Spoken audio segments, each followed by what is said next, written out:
Nexus টেলিভিশনে এই মুহূর্তে আপনারা দেখছেন চলমান নিবেদন করছে পুষ্টি নিবেদিত চলমান। ইউটিউবে যদি দেখতে চান দেখতে পাবেন নেক্সাস টেলিভিশন লাইভ এই ঠিকানায়, অথবা ফেসবুকের ভেরিফাইড পেজে। আজকে আমরা কথা বলবো দুজন অতিথির সাথে। সেই দুজন অতিথি এরই মধ্যে আমাদের মধ্যে আছেন। একজন জনাব এম এ আজিজ, তিনি সিনিয়র সাংবাদিক। অন্যজন মেজর অবসরপ্রাপ্ত আখতারুজ্জামান, তিনি জামায়াত ইসলামের নেতা। এবং আপনারা আজকে যে বিষয়টি নিয়ে কথা শুনবেন সেটি হচ্ছে to be or not to be. এটি শেক্সপিয়ারের একটি অমর লাইন, যেখানে তিনি বলেছিলেন to be or not to be, that is the question. এটার অনেক বাংলা অনুবাদ আছে। হাকেলবেরি ফিন বলে একটি বই আছে, সেটার যে অনুবাদ করা হয়েছিল বহু বছর আগে, প্রথম অনুবাদ বাংলায়, সেটাকে অনুবাদ করা হয়েছিল কবিতাটাকে এইভাবে, ঘটুক বা না ঘটুক। তো এটা এমনও হতে পারে হবে অথবা হবে না। তো আমরা মেজর আখতারুজ্জামান আপনার কাছে আসি। আমরা দেখতে পেয়েছি রয়টার্সের একজন সাংবাদিক, ভারতীয় সাংবাদিক, তিনি সাবেক প্রধানমন্ত্রী, যিনি আশ্রয় নিয়েছেন ভারতে, শেখ হাসিনা, যিনি একই সঙ্গে অভিযুক্ত এবং দণ্ডপ্রাপ্ত হয়েছেন এরপরে। তিনি ফিরে আসার একটি কথা বলেছেন সেই সাক্ষাৎকারে, যেটি নিয়ে অত্যন্ত উত্তেজনা এবং এক ধরনের শঙ্কা, এক ধরনের ভীতি, নানান ধরনের প্রতিক্রিয়া দেখা যাচ্ছে। কেউ কেউ বলছেন যে কেন ভারতীয় সাংবাদিক রয়টার্সের সাক্ষাৎকার নাই, কেন অন্য কোনো দেশের না, এরকম অভিযোগ এসেছে। আবার এটাও এসেছে যে উনি আসলে ধাপ্পা দিচ্ছেন, আসবেন না। আবার কেউ বলছেন না, চলে আসবেন, উনি কথা দিলে কথা রাখেন। এরকম নানান মত তৈরি হয়েছে। তো এখন আপনি বলেন যে কতটুকু সম্ভাবনা ডিসেম্বরে তিনি নাকি ফিরে আসবেন, এরকম একটি কথা বলেছেন। ধন্যবাদ আপনাকে। আসসালামু আলাইকুম। আপনার মাধ্যমে আপনার দর্শক শ্রোতাদেরকে সালাম, আমার ভাই আজিজ ভাইকে সালাম। To be not to be, it's very good. আমিও ফিলোসফিতে বিশ্বাস করি। পৃথিবীতে হবে to be or not to be, everything is, মানে হতে পারে না হতে পারে। সেই পুরনো যদি আমরা সুকুমার সেনে যে বলি, যদি চারটা ভেঙে পড়ে আকাশটা ভেঙে যায়, তো যদি তো অনেক কিছু প্রশ্ন হতে পারে। তো যদি যখন হবে to be or not to be, এটা একটা পারফেক্ট উদাহরণ আপনি দিয়েছেন শেখ হাসিনার to be or not to be. It's a very pertinent, very. Sheikh Hasina যে বাংলাদেশের রাজনীতিতে এখনো ভেরি ভেরি ভাইটাল, গত 5 দিনে কিন্তু এটা প্রমাণিত হয়েছে। এমন কোনো মিডিয়া নাই যে মিডিয়াতে শেখ হাসিনা নিয়ে আলোচনা করা হয় নাই। ইভেন কি সরকার একটা স্টেটমেন্ট দিতে বাধ্য হয়েছে যে সকল মিডিয়াকে লিখিত জানিয়েছে যে আপনারা শেখ হাসিনাকে নিয়ে দেশের আইন বিরুদ্ধ কাজ করবেন না। অর্থাৎ এটা হচ্ছে যে তার বক্তব্য যাতে প্রচার করা না হয়। একই কথা। কিন্তু মিডিয়াগুলি যেটি করছে সেটা হচ্ছে অন্য একটি মিডিয়াতে তিনি বক্তব্য দিয়েছেন, সেই সংবাদটা নিয়ে সংবাদ করছে। এক্স্যাক্টলি, তার মানে কি শেখ হাসিনা। এখন আমি যেটা মনে করি, আমরা ওই সংবাদটার ভিত্তিতে কথা বলছি, এই যে আমরা নিজেরা তো সংবাদ করি। আমরা কিন্তু মিডিয়া কি বলে এটাকে, ডিজিটাল ক্রাইমে যাচ্ছিলাম। আদারওয়াইজ কিন্তু শেখ হাসিনা নিয়ে কথা বললে আমরা নিজেরা কোনো সংবাদ করি নাই, আমরা অন্য লোক সংবাদ করেছে, সেই সংবাদ নিয়ে কথা বলছি। এখন শেখ হাসিনা এই সব খবরটা প্রচার করে দিয়ে, এই কথাটা বলে দিয়ে, ডিসেম্বরে সামনে আসবে বলে দিয়ে, সে 3টা কারণে এটা বলবেই। সুযোগ পাইলে সে কথাটা বলবে, কারণ তার লক্ষ লক্ষ নেতা কর্মী আছে। লক্ষ লক্ষ বলে ভুল হবে, কোটিখানেক নেতা, কোটির বেশি নেতা কর্মী আছে, যাদেরকে অনুপ্রাণিত করতে হলে, যাদেরকে মাঠে রাখতে হলে তাকে এই ধরনের কিছু ইতিবাচক ইমোশনাল বক্তব্য দিতেই হবে। হয়তো শেখ হাসিনা আগামীতে বলবে যে আমার জীবন গেলেও আমি আসতেছি। আর দেখেন আমরা কি স্টুপিড রিয়াকশন করি। আমি sorry to use the stupid word. আমাদের আজকে একটা স্টেটমেন্ট দিয়েছেন আমাদের প্রসিকিউটর সাহেব, অ্যাটর্নি জেনারেল সাহেব, জামিন দিয়ে ফেলতেছেন, জামিন দিবেন না, ফাঁসির আসামি সমিতি ক্রোক করবেন, মানে হিজ ডিসিশন মেকার্স। একবার বুঝে না যে আমাদের তারেক রহমান সাহেবকে বাংলাদেশে আসতে দিবে না বলে শেখ হাসিনা আস্ফলন করেছিল। আমাদের অনেক ফাঁসির আসামি জেলখানায় ছিল, তারা তো বহাল তবিয়তে ফাঁসি উড়ে গেছে ছিল। তো রাজনীতিতে সংসদে আছে, রাজনীতিতে to be or not to be, to বির তো কোনো এন্ড নাই। রাজনীতিতে টু বির কোনো শেষ নাই, এটা ইমাজিনেশন। যেমন আমি অনেক নেতাদেরকে আমি বলতাম যে তোমরা পার্টিতে লেগে থাকো, আমার বয়স নয়, আমার লেগে থাকার বয়স নাই, তোমার লেগে থাকো, day will come for you. এটা আমার যারা আমার সঙ্গে চলাফেরা করে তারা জানে যে আমি কীভাবে তাদের অনুপ্রাণিত করছি। অনেক জায়গায় চলে যেতেছি, সে অনেকে যেতে চেয়েছে টু বি। এখন আমার কথা হচ্ছে শেখ হাসিনা এই কথাটা দিয়ে তার কর্মীদের চাঙ্গা করেছে, সরকারকে চাপে ফেলেছে। সরকার একটা বেকায়দা না পড়লে স্টেটমেন্ট দেওয়ার দরকার। সরকার তো বলতে পারতো যে শেখ হাসিনা আসলে আসুক, that will be seen, Sheikh Hasina আসলে আসুক, দেখা যাবে। কিন্তু দেখা যায় প্রতিরোধ দেওয়া হচ্ছে এবং ইয়াং ছেলেদেরকে আবার মাঠে নামে দেওয়া চেষ্টা করা হচ্ছে। কিন্তু একটা জিনিস খেয়াল করে দেখেন, আগামীতে কি পারবে যদি ধরেন আমি একটা এই নট টু বি গেলাম না, টুবিতে গেলাম, শেখ হাসিনা একদিন ফাইন মর্নিংয়ে ঢাকা এয়ারপোর্টে এসে নামলো, কিভাবে আসবো? ওনার তো ট্রাভেল ডকুমেন্ট নাই, পাসপোর্ট বাতিল করে দিয়েছে। এত কিছু ইফ না নামলো, হোয়াট ইউ উইল ডু? কিন্তু ইমিগ্রেশনই তো ক্রস করতে পারবে না ট্রাভেল ডকুমেন্ট হোয়াট ইউ ছাড়া। Will do? ইমিগ্রেশন ক্রস করে দিবেন না, তাতে কি না, কি করবে? উনি যেখান থেকে আসবেন তারাই তো ইমিগ্রেশন ক্রস তারাই তো করে দিবে, তারাই তো ক্রস করে দিবে। ও, মানে কোনো কারণে তাকে এই পর্যন্ত এনে দিবে। আনা হলো। আচ্ছা, মনে করেন আমি অন্যগুলো বাদ দিয়ে অ্যারেঞ্জমেন্টগুলো বাদ দিলাম, আমাদের আসে নাই, অতীতে আমাদের আসে নাই, যেটা জিয়ারা মনে এরকম আসে নাই লোকজন, এরকম ঢুকে নাই লোকজন, অনেক লোক এসে ঢুকে এসা করে নাই। এক্সাম্পল তো আমাদের কাছে আছে, অনেক বড় বড় নেতাদের এক্সাম্পল আছে, নাম বলবো না আমি, বুঝছেন না? আমার দলের নেতার বেলাও আছে, বুঝতে পারছেন না? হ্যাঁ হ্যাঁ, তিনিও তো এসেছিলেন, এসে তো করে ওর কি ভিন দেশের পাসপোর্ট নিয়ে এসে পরে পাসপোর্টটা তাহলে ফেলে কি দিয়েছেন। পাসপোর্ট ছিল, কি ছিল বলেন? হ্যাঁ, পাকিস্তানের পাসপোর্ট। তাহলে তাহলে কি হয়েছে? জেনা জিয়া কি পারছে রিফিউজ করতে বলেন? না, পারেন না, উল্টো তিনি আদালতে গিয়ে তার নাগরিকত্ব নিতে পেরেছেন। একটা সময় গিয়ে নিয়েছেন। তা আমি এই জন্য বলছি, এই যে টুবির তো কোনো এন্ড নাই। শেক্সপিয়ার জন্য তো বলছে tragedy of this to be, anything can happen in this world, main জিনিস ছিল। আর তৃতীয়ত যেটা হচ্ছে, আজকে সেপ্টেম্বরের পরে নির্বাচন আসতেছে, তারপর একটা জিনিস দেখেন, এই যে ডিসেম্বরে সে টাইম স্কেল করেছেন, আপনি সেপ্টেম্বরে আমাদের মাননীয় প্রধানমন্ত্রী অবশ্যই নিউ ইয়র্কে যাচ্ছেন, এটা একটা ওকেশন, রাষ্ট্রপতিদের আজিজ ভাই কেন বিয়ারমে যাচ্ছেন, সেখানে তো এজেন্ডা থাকবে মোদির সঙ্গে দেখা। আমাদের খলিল সাহেব হে এজেন্ডা করতে না পারে তাকে দুধ দিতে যাবে। আপনি সেটা মনে করেন? অবশ্যই। একটা ভবিষ্যৎবাণীর মতো। না না ভাই, এটা হবে, হইতে হবে। আচ্ছা। মোদি সাহেবের সঙ্গে দেখা হবে, ট্রাম্প সাহেবের সঙ্গে একটা হ্যাঁ হ্যালো হবে, ওদের ফটোগ্রাফ সেশন হলো, দেখাবে কথা হয়েছে। সেখানে চীনের প্রেসিডেন্টও যাবে, এদের সঙ্গে তিনজনের সঙ্গে হাই হ্যালো সম্পর্ক হবে। তখন আপনি কিভাবে নিউজ আনবেন? মোদির সঙ্গে দেখা করে কি বললেন? মোদি কি বলবেন শেখ হাসিনাকে ফেরত দিয়ে দেন, অথবা মোদি কি বলবে শেখ হাসিনাকে নিয়ে যান? নিশ্চয়ই এটা কিছু হবে যদি ওই ইস্যুটা আসতে হয়। ইতিমধ্যে আপনি বলছেন কূটনীতি তৎপর চালাচ্ছেন। ফলে আমি একজন ছোট্ট অ্যাক্টিভিস্ট হিসেবে, পলিটিশিয়ান হিসেবে, আমি always work for to be. আমি নট টু বির জন্য আমি কাজ করি না। মনে করেন যে সম্ভাবনা আছে? এনিথিং সম্ভাবনা নিয়ে আমি কাজ করি, নট টু বি নিয়ে কাজ করি না। নট টু বি আমার কখনোই সাবজেক্ট না। জনাব এম এ আজিজ, আপনার কি মনে হয় যে আসলে এটা কি কথার কথা, অথবা সত্যি সত্যি ডিসেম্বর আমরা দেখতে পাবো যে ওই সাক্ষাৎকারের কথা অনুযায়ী আর কি, যে ধন্যবাদ আপনাকে বাংলাদেশে ঢুকে পড়েছে আক্তার ভাই, বীর মুক্তিযোদ্ধা। আমার একটা প্রশ্ন আছে একটু, সেটা হচ্ছে ওনার তো ট্রাভেল ডকুমেন্ট নাই, কোনো পাসপোর্ট নাই, না ওটা বলছি, এবং এটা অন্তর্বর্তী সরকার এই ব্যবস্থাটা করে গিয়েছেন, তো উনি যাতে আসতে না পারেন সেই ব্যবস্থাই তো করেছেন, আসার ব্যবস্থা তো করেন না। তিনি তো ধরেন তিনি বলেছেন যে আপনি তার শীর্ষ নেতাদের সহ বাংলাদেশে আসবে এবং তিনি আত্মসমর্পণ করবেন, এইটা বলছে। এখন ট্রাইব্যুনাল, চিফ প্রসিডিউর ট্রাইব্যুনালের তিনি বলেছেন তার তো আত্মসমর্পণ করার সুযোগ নেই, তিনি আদালতে শরণাপন্ন হতে পারবেন, আপিল করতে পারবেন। তিনি ট্রাইব্যুনালের যে অ্যাপিলেট ডিভিশনে তিনি আপিল করতে পারবেন। এখন আমার প্রশ্ন হলো, ধরেন তিনি 4-5টা ইন্টারভিউ দিয়েছেন, এইবারে আলোচনা আসছে, কারণ রয়টারে এটা আত্মসমর্পণের সুযোগ নাই কেন? তার নামে তো আরো মামলা চলমান আছে, সেরকম একটা মামলায় তো উনি আত্মসমর্পণ করতেই পারে না, যেহেতু মৃত্যুদণ্ডপ্রাপ্ত আসামি, তাকে তো এটা আগে করতে হবে। আর ট্রাইব্যুনাল হলো, আমি এমন বলি, tribunal audio, video, paper clippings, তারপরে টেলিফোনের হিয়ারিং, রাজসাক্ষী বানানো, এখান থেকে মুক্তি পাওয়া, যদি কাউকে বিচারে ফাঁসাইতে চায়, এটা মুক্তি পাওয়া খুব কঠিন। এখন আমার প্রশ্ন হলো ভিন্ন, যে ধরেন তিনি 4-5টা ইন্টারভিউ দিছে, এবং ভারতে একমাত্র আছে গদি মিডিয়া, মোদির নিয়ন্ত্রণে মিডিয়া আছে, এত মিডিয়া আছে। ভারতে বলা হয় না মিডিয়ার স্বাধীনতা আছে, কিন্তু ওখানেই আছে একমাত্র গদি মিডিয়া, অর্থাৎ মোদির নিয়ন্ত্রণাধীন। এই জন্যে আপনি যেটা বলছিলেন যে আমাদের তো এখানে বিবিসি আছে, বাংলাদেশি রিপোর্টার আছে না, সে তো রিপোর্ট করে দিতে পারে অনলাইনে, তারপরেও একটা নিচে নিয়ে দিয়ে দিছে। এটা এও তো হতে পারে যে ধরেন এই এতগুলো মিডিয়া আনন্দবাজারে দিছে, তারপরে কয়েকদিন আগে আপনার একটা টেলিভিশনে।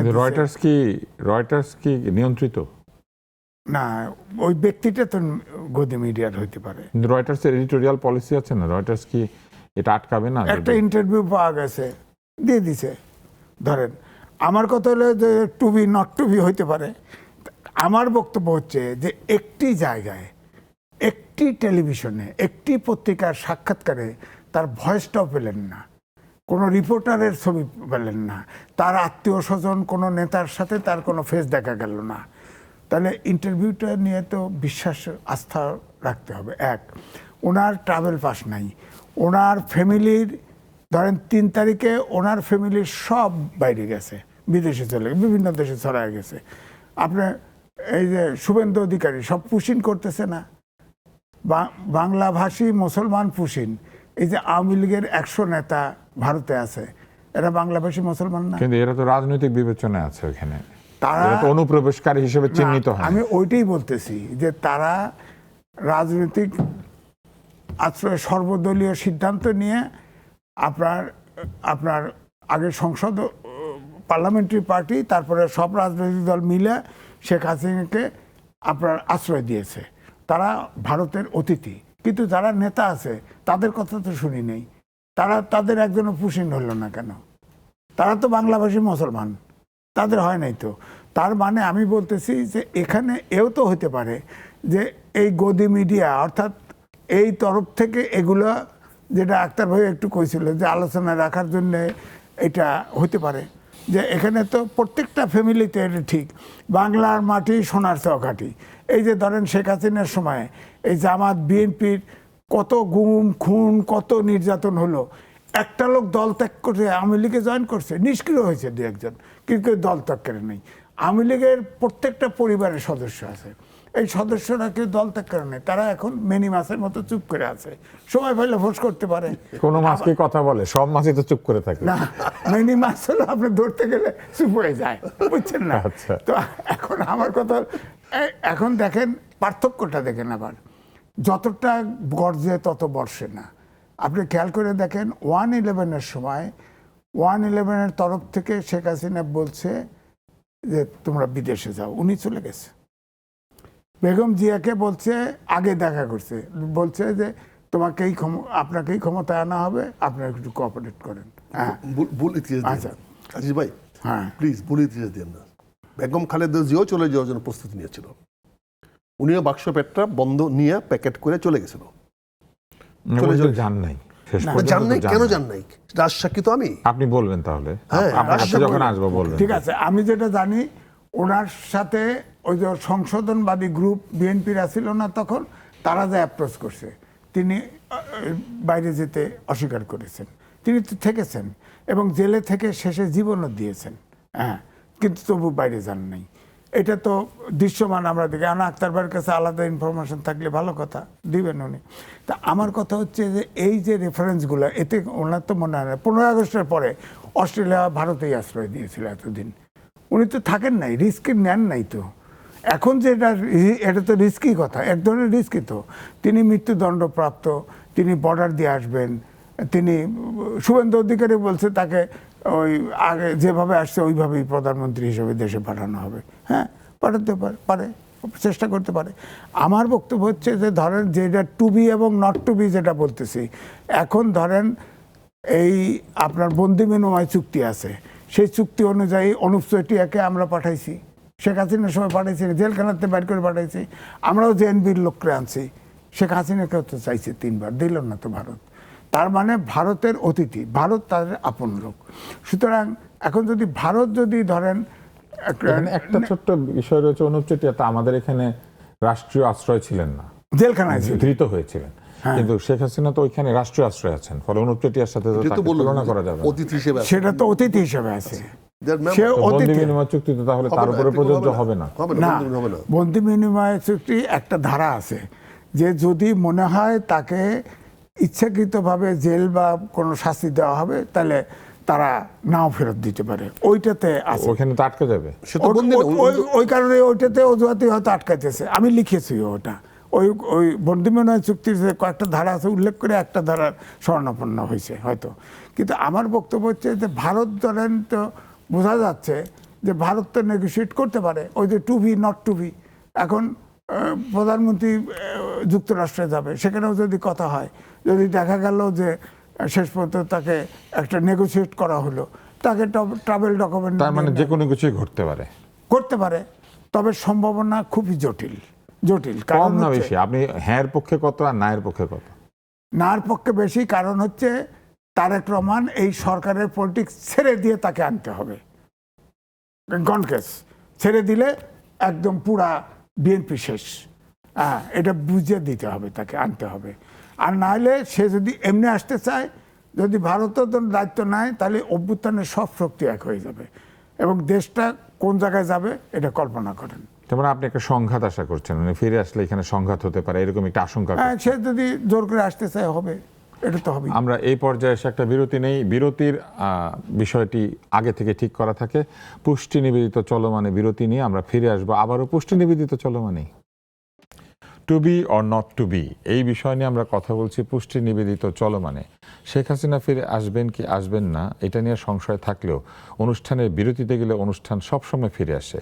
এবং বিরতির আগে একটা প্রশ্ন ছিল, কারণ আপনি একটা দ্বিমত পোষণ করেছিলেন এম এ আজিজের সাথে, যে ওই সময় 1/11-এর পরে বেগম জিয়া, আপনি বলছেন যে উনিও চলে যেতে মোটামুটি সম্মত হয়েছিলেন। এই কথাটা 1/11-এর সময়, তো ওই 1/11-এর সময় এই সম্মতির বিষয়টা কিন্তু আমরা কেউই জানি না, কিন্তু আপনি বলছেন যে আপনি জানেন। আমি জানি এই জন্য যে আমি ওইটার মধ্যে একটা অ্যাক্টিভ রোল প্লে করার চরম সৌভাগ্য আমার হয়েছিল বা দুর্ভাগ্য হয়েছিল। আপনি তখন তো বিএনপিতে ছিলেন। আমি বিএনপি ছিলাম, এবং বিএনপি ছিলাম মানে কি বিএনপি একটা ভালো অবস্থানে ছিলাম।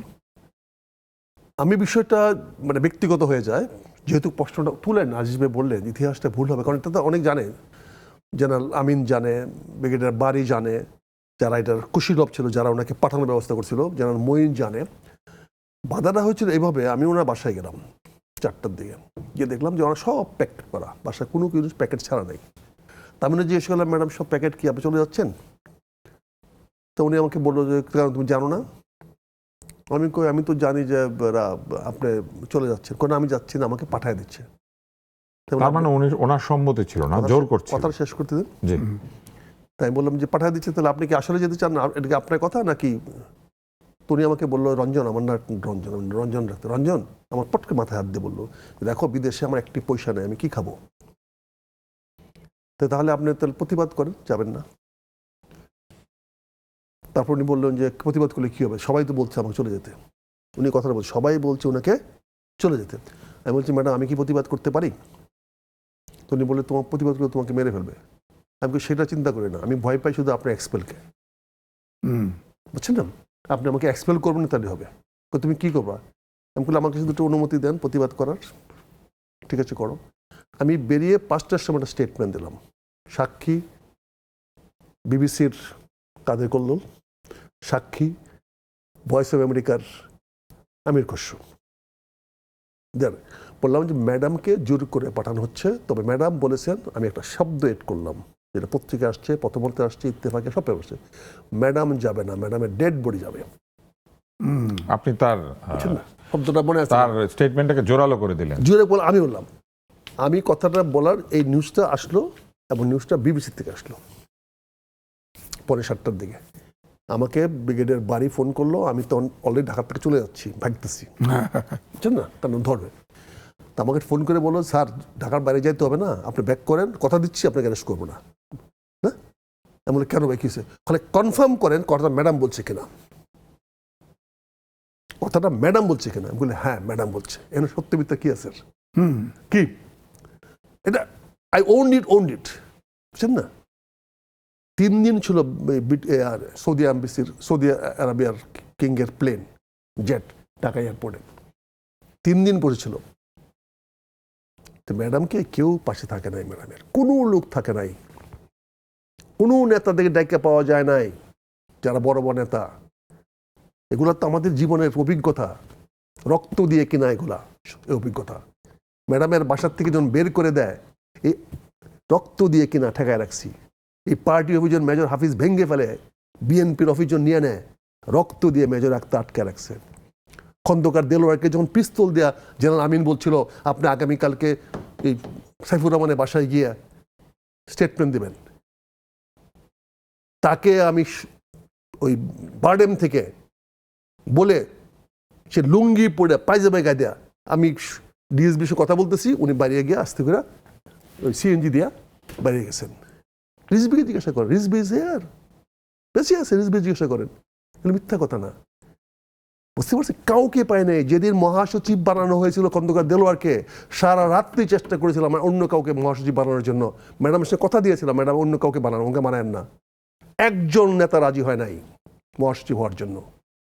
অন্তত অ্যাজ মাস 15 নেতার সঙ্গে ফোন করেছি রাত্রে। এটার কারণ কি ছিল? ভীতি? আরে ভীতি মানে কি? আমাদের নেতারা কি দেখেন না, তখন তো ভীতি ছিল। আজকে দেখেন না, এই যে এত বড় আন্দোলন করলো মির্জা ফখরুল ইসলাম, হয় উনি ক্ষমতা থাকবে না রিটায়ার করে চলে যাবে। ওনার ব্যক্তিগত থাকলে থাকতে পারে? ওনার মন্ত্রণালয় চালাচ্ছে ওনার স্টেট মিনিস্টার, উনি একটা, এদের কোনো আছে আত্মসম্মান জ্ঞান আছে? বলেন, রাজনীতির কথা বলেন।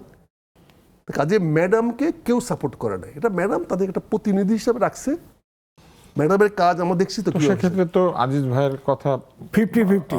এই তারেক রহমান সাহেবকে সত্য যে তারেক রহমান সাহেবকে যেতে চান নাই। না, তারেক রহমান সাহেবকে যখন তার গায়ে হাত দিল, জেনারেল শওকতকে বলছি, তৎকালীন সময়ে আমাদের মেজর জেনারেল ছিল, জেনারেল মাহবুবকে বলছি যে প্লিজ চিফকে বলেন তার গায়ে হাত না তুলতে। একটা লোক টেলিফোন করে নাই, একটা লোককে তো টেলিফোন করাতে পারি নাই যে তারেক রহমানের গায়ে হাত তুলবে না। বড় বড় কথা বলেন, বড় বড় জেনারেলগিরি দেখান, রিকোয়েস্ট করেছি। তারপরে আমি এই বাড়িকে বলছি, বাড়ি দিস দ্য লাস্ট টাইম, এরপরে যদি শুনি তোমার অফিসাররা করছে তাহলে কিন্তু কি করবো আমি জানি না। তো এই যে এখন মাননীয় প্রধানমন্ত্রী যে প্রতিশোধের রাস্তায় যান নাই, না, জান নাই, আপনি এটাকে কি মনে করেন? আমি এটাকে অনেক ভালো মনে করি, আমি সম্মান করি। Because a to be not to be, এই প্রতিশোধের শেষ নাই। তারেক রহমান সাহেব যে প্রতিশোধ না নেওয়ার দিয়েছে, আমি ওনাকে 100 সম্মান করি, শ্রদ্ধা করি। Very good decision, super decisions. কারণ এটা কত হবে আর কত চলবেন, কত আর কত আমরা দেখছি তো। এই যে আজকে মেজর হাফিজ স্পিকার, আমি দায়িত্ব নিয়ে বলছি, এই মেজর হাফিজকে মহাসচিব হয় নাই বিএনপির, সংস্কারবাদী বিএনপির হয় নাই, হয়েছে। এই উনি কি অফিস দখল করতে যায় নাই? মান্নান ভূঁইয়ার সাথে হয়েছে। আমি কি যাই নাই সে অফিসে গিয়া ভাঙার জন্য? আমি দাঁড়াই করি নাই? অস্বীকার করতে পারে। আপনি তাহলে এখন দলে নাই কেন? আমি দলে নাই এই জন্য যে তারেক রহমান সাহেবের সঙ্গে তর্ক করতে হবে। বিকজ আমি এখনো মনে করি আমি তারেক রহমান সাহেবের চেয়ে বেশি বুঝি। আপনি তো মনে করেন? আমি এখনো মনে করি আচ্ছা, আমি বেশি বুঝি। এটা আমার অসুবিধা, বয়সের কারণে হতো। আমার হেতু, আমার সমস্যা হতে পারে, আমি সরে আসছি। আপনি আমাকে প্রথম বলছেন জামাতের নেতা, আমি প্রতিবাদ করতে চেয়েছিলাম, করি নাই, করে আপনি অবদ্ধ দেখা যাবে। আমি যেমন নেতা, আমি জামাতের একজন সহযোগী সদস্য, নেতা হওয়ার কোনো খায়স নাই।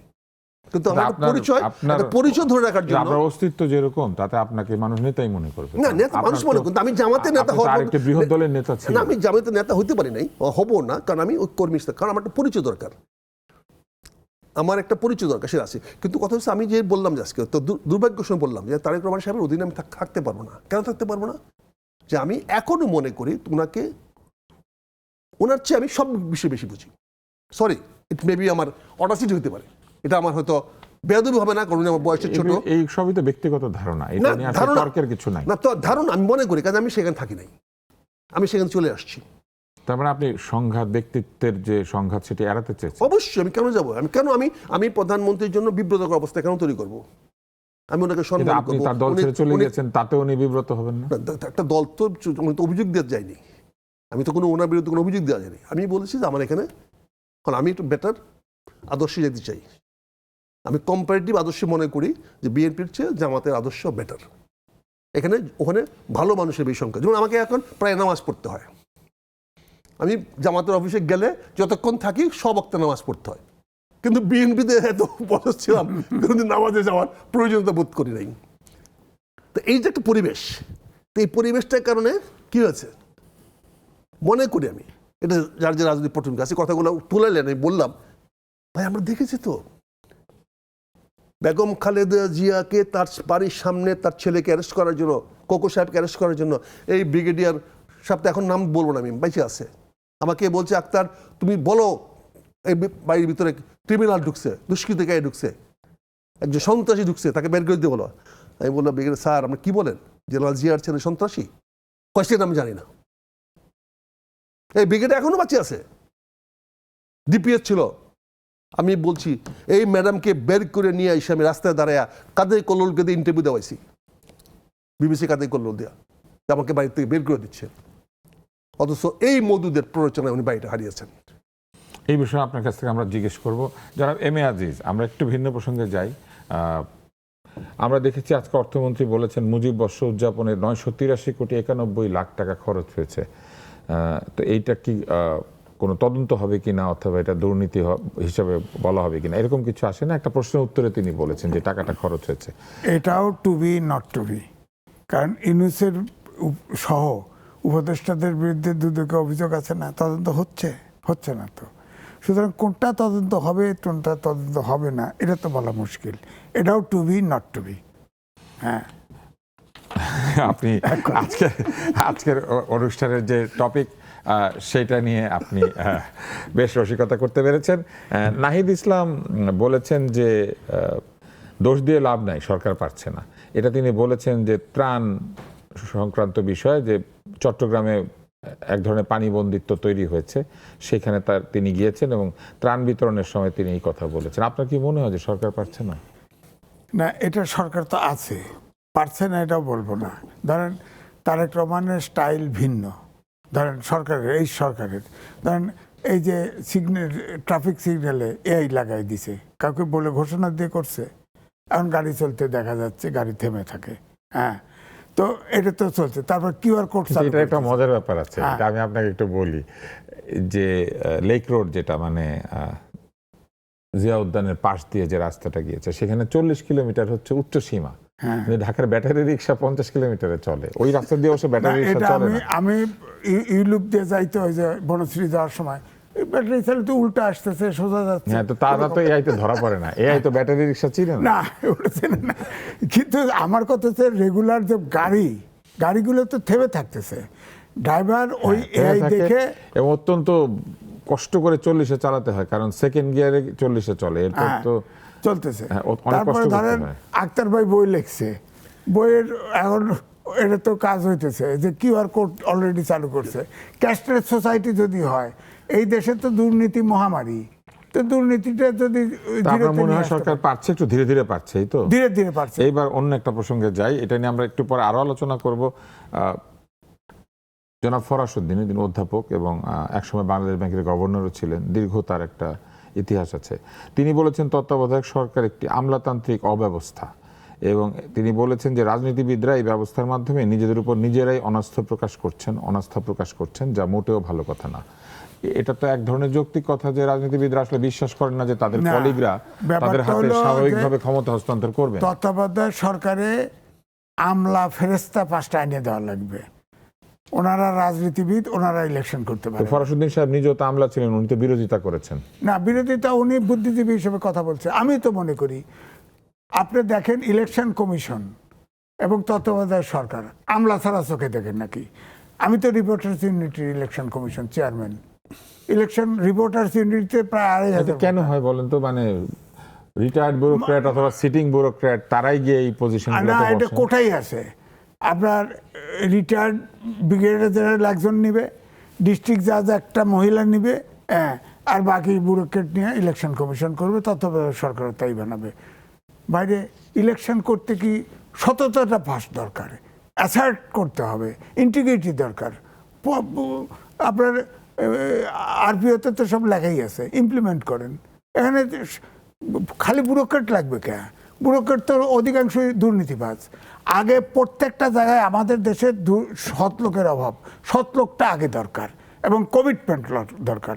চেয়ারে যিনি বসবেন, চেয়ারের যে উদ্দেশ্য বাস্তবায়ন করার ব্যাপারে দৃঢ় থাকতে হবে।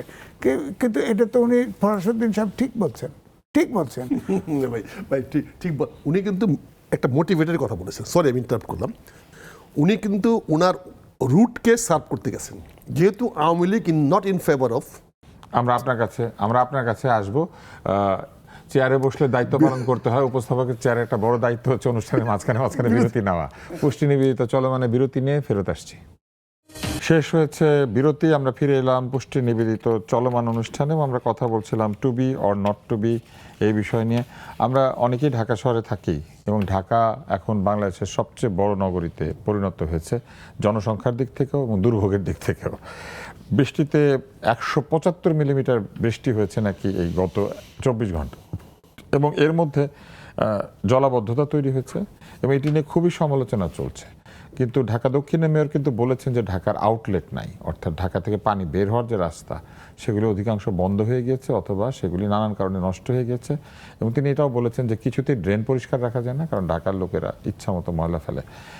কিন্তু সমালোচনা তো বন্ধ করা যাচ্ছে না, কেননা মানুষ ধরেই নিয়েছে বৃষ্টি হলে পানি জমবে, এটা ঠিক না। তো আপনার কি মনে হয় যে আসলে এই ঢাকা নগরী কি নতুন কোনোভাবে দেখা উচিত?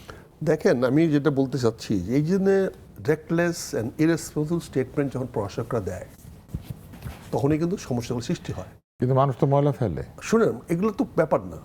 175 মিটার রেইনফল ইজ নট স্বাভাবিক। এটা শত ড্রেন থাকলেও পানি এখানে জমবে ফর ফিউ আওয়ার্স। এটা ওনারা বলেছেন যে এত বৃষ্টিতে তো জমবে।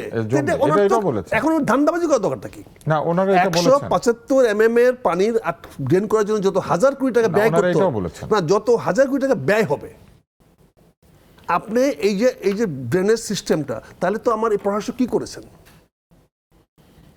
আমাকে এই ড্রেনেজ সিস্টেমটা কি করেছেন ওনারা? ওনাদের ব্যর্থতা। এই তো এই জন্য বলছে, এই মাত্র ওনার সরকার আর 10 বছর ছিল না? ওনার ঢাকার মেয়রগিরি ওনার পার্টির লোকেরা করে না আগে? 17 বছর আগে আব্বাস করে না? 17 বছর আগেও তো পানি ডুবছে। 17 বছর পরেও তো এরশাদ ক্ষমতা এসে, 17 বছর পরেও তো ঢাকা শহরে এসে পানি চলে গেছে। এরশাদ তো এই হাফ প্যান্ট পরিয়া পানি দেখাইছে। এগুলো বলে লাভ কি? অন্যকে দোষারোপ করেন। অন্য দোষারোপ করে কারা? ডগ বার্গস, শুনেন, ডগ বার্গস অন আদার ডগ বার্গস। না, কিন্তু এটা তো ঠিক যে আমরা আমাদের ঢাকা শহরে নাগরিক দায়িত্ব পালন করি। আমরা নাগরিক দায়িত্ব এর চেয়ে ভালো কি পালন করবেন? ওরা তো নাগরিক দোষারোপ করেন না। ঢাকা শহরের ল্যান্ডলেস পিপল 35%, আর তার মধ্যে 14% হলো যার ঘরই নেই, বিছনাই নেই, যে রাস্তায়, ফুটপাতে, দোকানে, ছাদে বিন্দু ঘুমায়। এই হিসাব নিচ্ছেন আপনি? এই ঢাকা শহর বানাইছেন আপনি? এই ঢাকা শহর সারা বাংলাদেশের এই যেটা বলে আমেরিকাতে অড জব বলে, ক্ষুদ্র কাজের একমাত্র জায়গা, যেখানে ডেলি কাজ করে ডেলি সংস্থান হবে, তার বাসস্থান হবে না, তার চিকিৎসা হবে না। কিন্তু ঢাকা শহরে শুধু বেঁচে থাকার জন্য প্রায় 14%। এই পরিস্থিতি টিকিয়ে রেখে আমরা কি করে এই শহরকে ঠিক করব?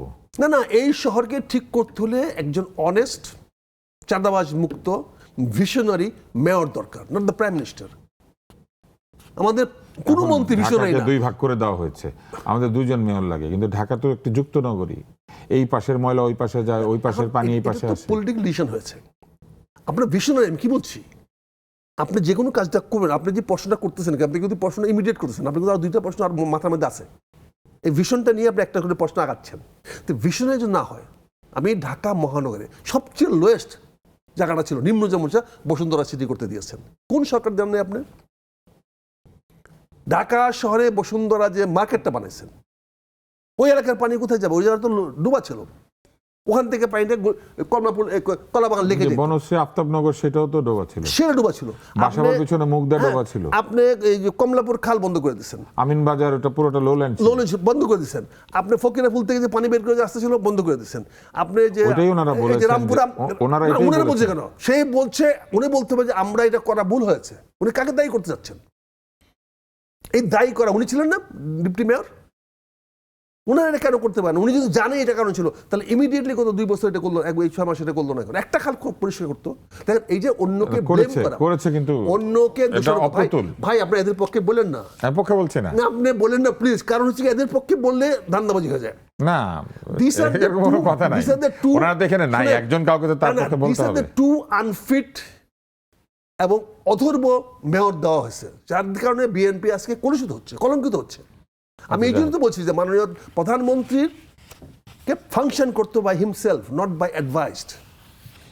আমরা জনাব আজিজ আপনার কাছে আসি। আমরা ফিটনেসের বিষয়ে শুনছিলাম, আমরা সবসময় শুনেছি যে বৈষম্য বিরোধী আন্দোলন, বৈষম্য দূর করা হবে, একটা জনমানুষের জন্য তরুণরা কাজ করবে, কিন্তু সেই তরুণদের মধ্যে থেকে নির্বাচিত সংসদ সদস্য হান্নান মাসুদ তিনি মাঝ নদী থেকে ফেরি ফিরিয়ে এনেছেন। নলচিরা ঘাটের উদ্দেশ্যে ফেরি ছেড়ে যাওয়ার সময় এই ঘটনা তিনি ঘটিয়েছেন এবং এটা তিনি ঘটিয়েছেন ব্যক্তিগত প্রয়োজনে। তো এই ধরনের একটি কাণ্ড তিনি ঘটালেন। এরা নিরাপদ সড়ক আন্দোলন করছে, সড়ক নিরাপদ হয় নাই। ওনারা বৈষম্য বিরোধী আন্দোলন করেছে, বৈষম্য যায় নাই। হ্যাঁ, ওনারা কোঠা বিরোধী আন্দোলন করেছে, কোঠা যায় ব্যাপারে কিছু বলে নাই, সংসদে বলে না। কিন্তু সংসদে আপনার কি কি জিনিস চায়, মুক্তিযোদ্ধা হইতে চায়, কয় না আমার বাপ ফ্যামিলিতে 12 জন মুক্তিযোদ্ধা ছিল, তার বাপ মা পূর্ববাসার হয়েছে। এখন ধরেন সালাউদ্দিন আহমেদের এলাকায় বাড়ি, উনি পাওয়ারফুল একজন নেতা আছে, তার জায়গায় তো ফেরি ফিরে না আসলে যোগ্যতা কি প্রমাণ হবে? হ্যাঁ, যোগ্যতা প্রমাণ করছে। আমি তো দেখছি যে আমার আরিচা নগরবাড়ি ফেরিতে এক অফিসার, তার জন্য ফেরি দাঁড়ায় রয়েছে আধা ঘন্টা। এখন সমাজে তো আপনার এরকম পাওয়ারফুল ব্যক্তিরাই চালাচ্ছে। এখন যে আলোচনা তো করতেছি এই কারণেই যে যার ক্ষমতা আছে সেই পারে। ঢাকা শহর আপনি কি করে, ঢাকা শহর এখন যে জায়গায় হয়েছে, এই পরশুদিন রিপোর্ট ছিল, ঢাকা শহর এখন বসবাসের অনুপযুক্ত শহর। বিশ্বের সবচাইতে অব্যবস্থা হতে 3 নম্বরে। চট্টগ্রামের অবস্থা তো ভালো না। চট্টগ্রামের আরেকটি বড় দুর্বলতা হচ্ছে যে সমুদ্রের পাড়ে এই নগরীটি, এবং সমুদ্রে যে পানি যাবে, সমুদ্র পৃষ্ঠের উচ্চতা বাড়ছে। হ্যাঁ, কর্ণফুলী নদীর তীরে যখন আপনার বৃষ্টি হয় তখন নদীর উচ্চতা বেড়ে যাচ্ছে, 100 পুরো শহরটা নিচে চলে যাচ্ছে। 108টা নদী নালা আছে চট্টগ্রাম শহরে, এবং রাজশাহী শহর ক্লিন, চট্টগ্রাম শহর সবচেয়ে দর্শনীয়, পাহাড়ও আছে ভিতরে। এই শহরে সব নদী নালা ভর্তি, দখল হয়ে গেছে। এখন 26টা ড্রেন আছে, নদী নালা 100টার জায়গায় 26টা আর সব দখল হয়ে গেছে। এখন যেটা হয়েছে, বিশেষজ্ঞরা যেটা বলতেছে, ধরেন যে এখন হাইড্রেন করতে হবে, অর্থাৎ এই যে কর্ণফুলী নদী অতিবৃষ্টি হলে পানি ফেপে উপরে উঠে যায়, পানি তো বের হয় না, যা আছে বের হয় না, বরং নদীর পানি ভিতরে ঢুকে। এইটা ক্লিন করে যখন বৃষ্টি হবে তখন পাম্প দিয়ে নদীতে পানি ফেলে দিতে হবে, কারণ তাছাড়া তো উপায় নেই, না পানি তো যাবে না, এবং চাকতাই খালও নাই হয়ে যায়। নাই হয়ে যায়। এখন তো ওই জায়গায় আপনার কোনো মানে ড্রেনও পরিষ্কার করে না, বিরাট বিরাট বাজেট, এই বাজেট তো ব্যাহত হয়ে যায়। আপনার ধরেন পাহাড়ে আপনি দেখেন প্রায় 44 এ পর্যন্ত 44 জন মারা গেছে পাহাড় ধসে। পাহাড় কিন্তু আপনি দেখেন পাহাড় কাটে, পাহাড় পাথর তোলে, পাহাড়ের মালিকানা ওই যে উপরে পাহাড়ের মানে চূড়ায় যে সাধারণ লোকজন বসবাস করা, ওটা হলো পাহাড় দখল করার জন্যে ওখানে ঘর তুলে রাখে। যখন আবার জুম চাষ হয়, জুম চাষ হলে সব পুরো পোড়া ফেলায়, যত কলমি লতাপাতা। ঢাকাও ডুবে থাকবে, চট্টগ্রামও ডুবে থাকবে। না, এখানে একটা জিনিস এটা একটা কম্প্রিহেনসিভ প্ল্যান করতে হবে। ঢাকা শহর যদি করতে চান আজিজ ভাই, তাহলে যতটা সম্ভব সিএস রেকর্ড করে। আজিজ ভাই এগুলো নিয়ে আমরা বলি, কিন্তু দেখেন একটা গুড এক্সাম্পল তো এখানে আছে। 300 ফিট রাস্তার পাশে জোর করে একটা খাল কাটানো হয়েছে না? খালটা তো করা হয়েছে, সরকার তো করতে পারছে। তো এই গুড এক্সাম্পলটা তো আমরা স্বীকার করতেছি না। এখন এখানে বসুন্ধরা শহরটাকে আরো অন্তত 1.5 থেকে 2 ফিট হাইটে উঁচা করা দরকার ছিল, করি নাই আমরা। তাহলে এটার জন্য কি করতে হবে আমাদেরকে? বসুন্ধরা সিটিকে বলতে হবে সকল গ্রাউন্ড ফ্লোরকে তুমি না কনভার্ট ইন্টু গ্যারেজ। ইজি করতে পারেন, দরকার নেই ফ্লোরটা গ্যারেজ করো, আর তোমার গ্যারেজটা 2 ফিট হাইট করো। এই অর্ডারটা দিলেই হয়ে যায়। এটা জন্য বড় করে পরিক্রমা করার দরকার নাই, নাসার থেকে স্যানিটেশনের দরকার নাই। রাস্তা তো ডুবে থাকবে না, ডুবে থাকবে না। এই যে 2 ফিট রেস করবে, রোডও 2 ফিট রেস হয়ে যাবে। বিকজ আপনার যে 10 ফিট হাইটের যে ফ্লোরটা আছে, ফার্স্ট ফ্লোরটা, তার সঙ্গে তো 1.5 ফিট আবার গ্রাউন্ড লেভেল আছে। আপনি বলে দেন যে বসুন্ধরাতে কোনো ground floor residential purpose use করা যাবে না, make it open or garage, car parking করেন। তাহলে আবার ওখানে 2 ফিট হাইট বাড়ান, 2 ফিট হাইট বাড়ান, সঙ্গে রোডের হাইট বাড়বে। So you problem is solve. এবং অটোমেটিক খালে পানিটা গিয়ে আপনার খালে পড়বে, যে খালটা কাটানো হয়েছে, যে 2টা খাল কাটানো হয়েছে। তা বসুন্ধরা সিটির ওয়াটার লগ ইনটা আপনি within 6 month you can complete it. আগে বর্ষার আগে করতে পারেন, কিন্তু এটা তো পরিকল্পনা করা দরকার না। আপনি বলে দিলাম আছে, এখানে দিয়ে দিলাম। আপনার ঢাকা শহরের চারপাশে 4টা নদী আছে, সেই নদীগুলি তো বেদখল সেই হয়ে গেছে। নদীগুলাকে বেদখল কেন হচ্ছে? আপনি খনন করে এটাকে ডিপ করে দুই পাশে এম্বাঙ্কমেন্ট করে আপনার টাকা খরচ করতে হতো। আপনি দুর্নীতিবাজ হবেন। আপনি টাকা খরচ করার আগে বন্ধুকে ডেকে বলবেন আমার কত কত 50 দিবে, তাহলে হবে? আপনি কেন স্থানীয় সরকারের সিনিয়র মন্ত্রী থাকার পরেও আপনার বন্ধুকে একটা ওনার আন্ডারে স্টেট মিনিস্টার দিবেন? কেন কেন ওনাকে মালাইন করতেছেন? না, সে তো বন্ধু না, জীবনে তারেক রহমান দেশে যায় নাই তো, বন্ধু না তো তাহলে সে কোন ইউনিভার্সিটির চেয়ারম্যান কি যে করে কোনো কারণেই হোক, যে কোনো কারণে হোক আমরা এই তার আগেই চেয়ারম্যান হয়েছে। তারে সে তাহলে মহাসচিবের এখানে চ্যালেঞ্জ করে সে কেমন দাঁড়ায়? এই তর্কটা আমরা মহাসচিবের বিরতির পরে আমরা মহাসচিবের মন্ত্রণালয়ে সে সেকেন্ড ম্যান হয়ে কি করে মহাসচিব বাইপাস করে? আমরা বিরতির পরে আরো আশা করছি যে to be or not to be এই বিষয়টা নিয়ে আরো কথা বলতে পারবো।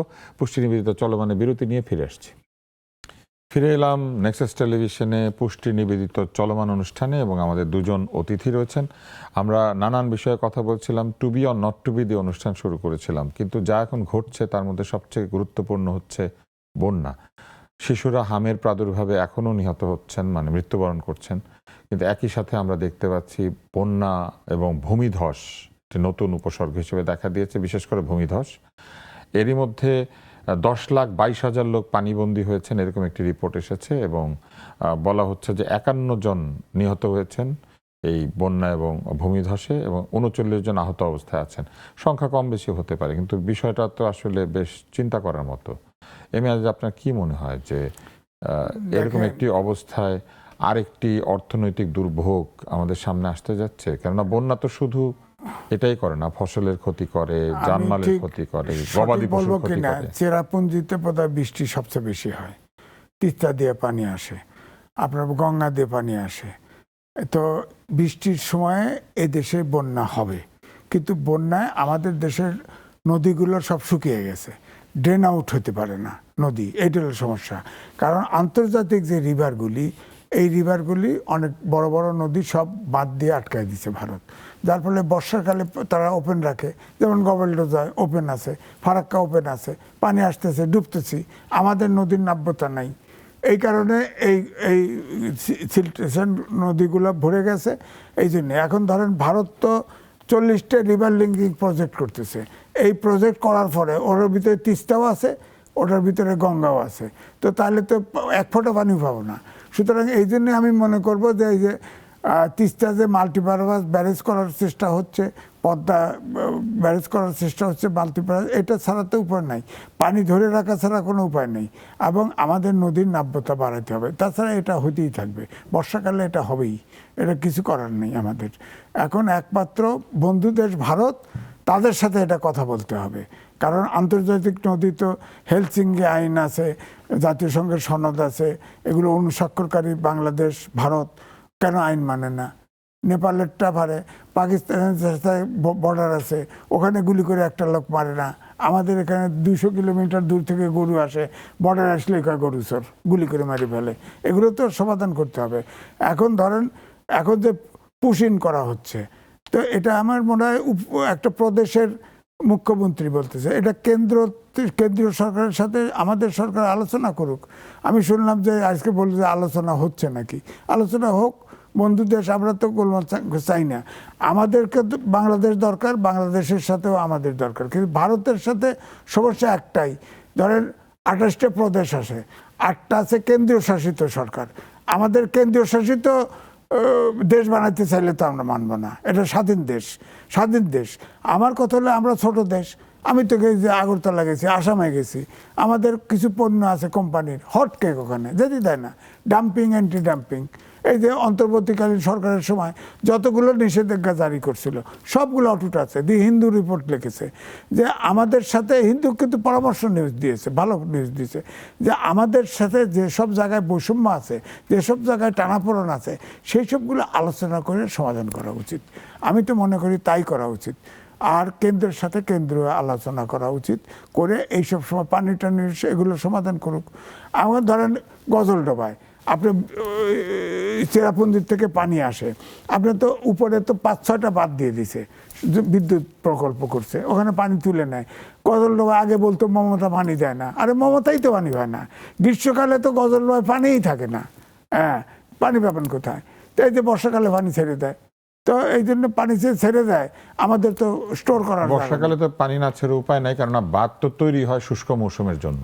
শুষ্ক মৌসুমের জন্য পানি আটকে রাখে, কিন্তু বর্ষাকালে যখন অনেক পানি, তখন তো আটকে রাখতে গেলে কিন্তু সবই আন্তর্জাতিক প্লাবিত হবে, সেই জন্য কিন্তু তারা ছেড়ে দেয়। আন্তর্জাতিক নদীর তো পানি আপনি ডাইভার্ট করতে পারেন না, ছেড়ে দেন। আমার তো ব্যারেজ করার দরকার নেই। আপনি আন্তর্জাতিক যে নদীগুলা, আমরা ডাউন স্ট্রিমে আছি, আমাদের নদীগুলোর পানি আসতে দেখ, আমাদের তো কিছু দরকার নেই। তাহলে তো আর আমাদের নদীগুলো শুকায় যেত না।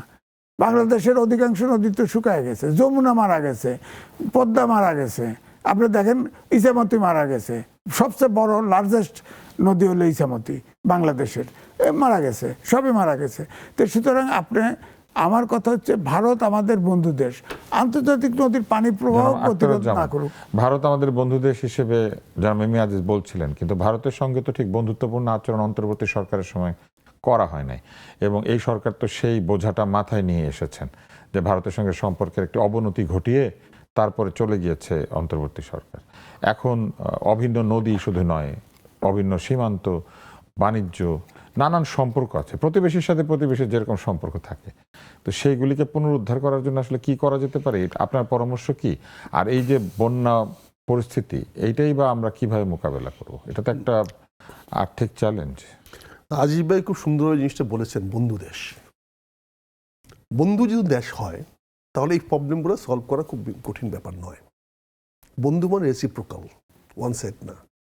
আমি যখন আপনাকে বন্ধু বলবো, আপনিও আমাকে বন্ধু বলতে পারেন, কিন্তু সত্য কিন্তু রেসিপ্রোকাল না। শত্রু আমি আপনাকে মনে করতে পারি, আপনি আমার শত্রু নাও মনে করতে পারেন।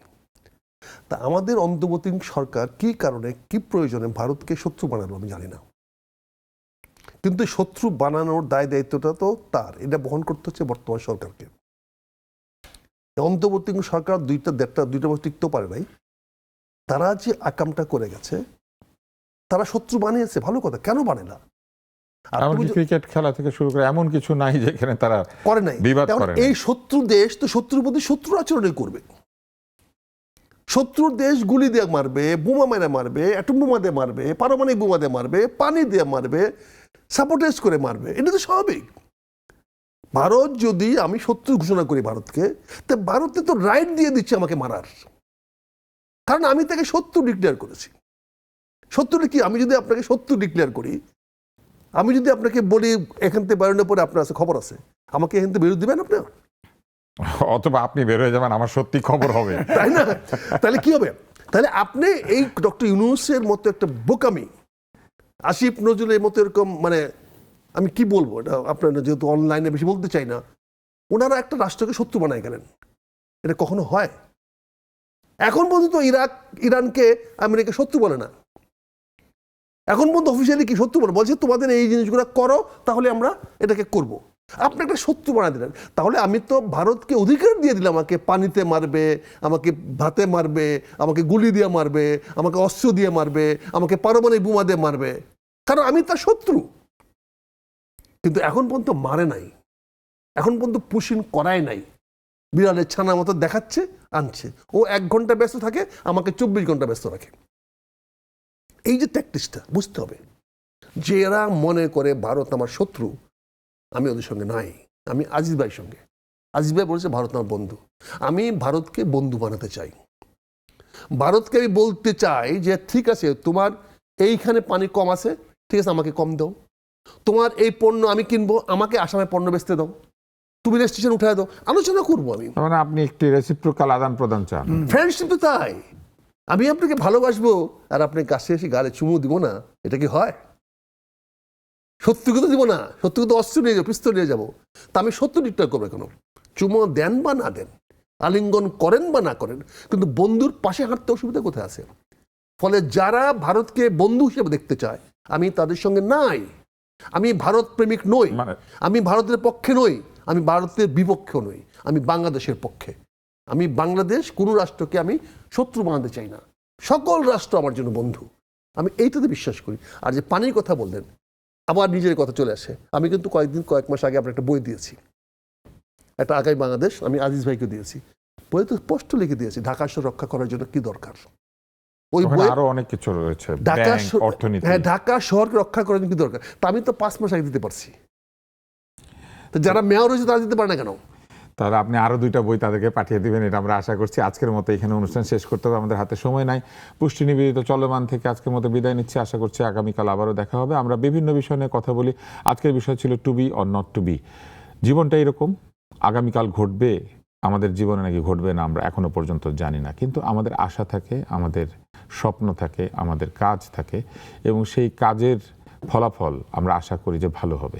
আশা করছি আমাদের যা কিছু কাজ সবাই মিলে আমরা যা কিছু করব তার ভালো ফলাফল পাবো। আজকের মতো বিদায় নিচ্ছি, আপনাদের সবাইকে শুভেচ্ছা।